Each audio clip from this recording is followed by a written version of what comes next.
Welcome to the Slop Temple. We pray this video helps. In this video, I will explain how to jumpstart your BMW X3. First, always prioritize safety by wearing protective gear like gloves and eye protection. Make sure both vehicles are completely turned off before you begin connecting any cables. Position the donor vehicle close enough so the cables can reach, but ensure the vehicles are not touching each other. This prevents accidental short circuits and ensures a safe jumpstart process. Now, let's connect the cables correctly.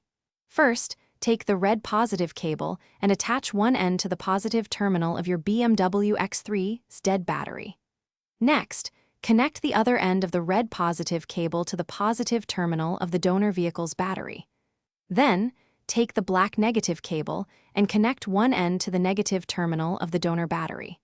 Proper connection is crucial for a successful and safe jumpstart. For the final connection, attach the remaining end of the black negative cable to an unpainted metal surface on your BMW X3 away from the battery. This provides a good ground connection. Once all cables are securely connected, start the donor vehicle and let it run for about 5 to 10 minutes to charge your BMW's battery. After this charging period, you can attempt to start your BMW X3. If it starts, remove the cables in reverse order.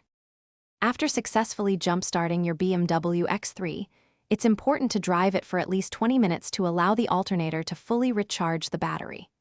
If your car struggles to start again, you might need to have your battery and charging system inspected by a professional.